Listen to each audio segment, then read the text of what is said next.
В настоящее время онкологическая помощь является приоритетной в нашей стране. Все знают, что существуют национальные проекты. Один из этих проектов как раз борьба с онкологическими заболеваниями. Почему особое внимание уделяется государством этой проблеме? Потому что вклад в смерти, в потери человеческие почти четверть составляет онкологические заболевания. Кроме того, лечение онкологических заболеваний – это очень высокозатратное. Между тем, сейчас выделены колоссальные средства и поставлены определенные расставленные индикаторы, показатели, по которым мы должны работать, к которым мы должны стремиться для того, чтобы улучшить качество жизни нашего населения. В нашей республике на учете состоит 29 тысяч граждан, которые страдают онкологическими заболеваниями. Причем я не без гордости могу сказать, что усилиями врачей Чувашской республики, это прежде всего первичного звена здравоохранения, онкологического диспансера моих коллег, организаторов здравоохранения, мы достигли на сегодняшний день, что пятилетняя выживаемость у нас составляет более 57%. Это хороший показатель.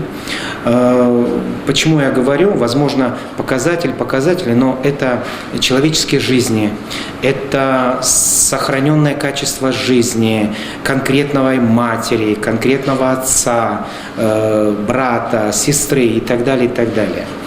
И сейчас вот как раз поставлена задача перед здравоохранением России и в том числе Чувашской республики, чтобы совершенствовать помощь вот этим гражданам. Важно выявить онкологическое заболевание на ранней стадии. Это очень важно. Для этого существуют скрининговые программы. Это прежде всего диспансеризация взрослого населения, профилактические медицинские осмотры.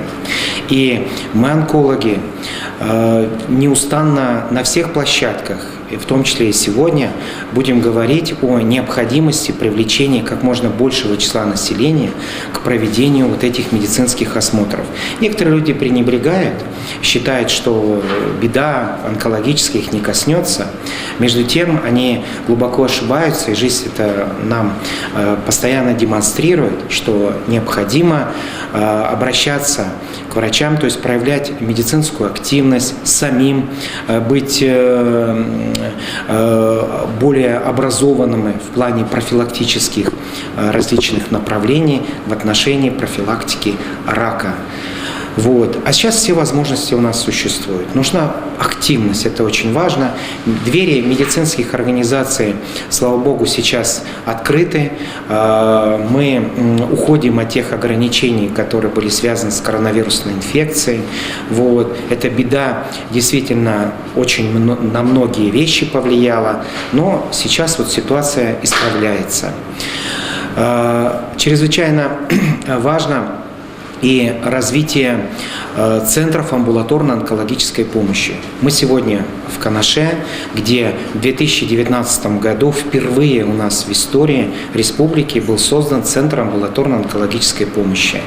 В прошлом году это было уже в городе Чебоксары, но сравнить район и Чебоксары, конечно, разные условия, разные возможности у самих пациентов перемещаться. Там все-таки ближе онкологический диспансер, а у канашцев приходится многие вещи самим было организовать и использовать все ресурсы, которые есть.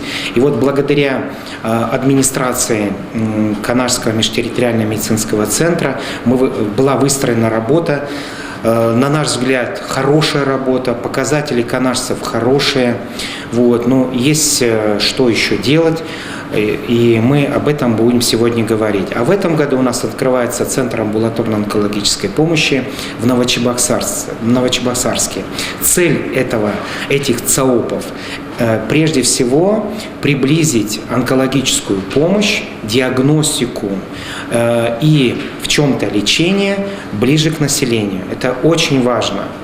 И центры амбулаторно-онкологической помощи создаются, как правило, на базе тех медицинских организаций, где есть ресурсы. Прежде всего онкологи, компьютерные томографы, эндоскопическая служба, ультразвуковая диагностика и так далее. Вот по показателям, которые есть в городе Канаш, в Канашском районе, именно население этих территорий обслуживается в Центре амбулаторно-онкологической помощи, мы видим, что население прежде всего удовлетворено. Мы проводили такие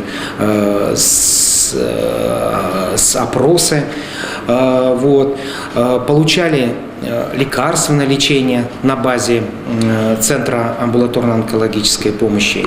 И мы очень благодарны главному врачу Ренате Николаевне Федоровой прежде всего за то, что это было организовано, это было сделано так, как задумано нами. И вот сегодня мы хотим видеть результаты еще большие, лучшие, во благо, прежде всего, населению, канашцев, на благо жителей всей республики.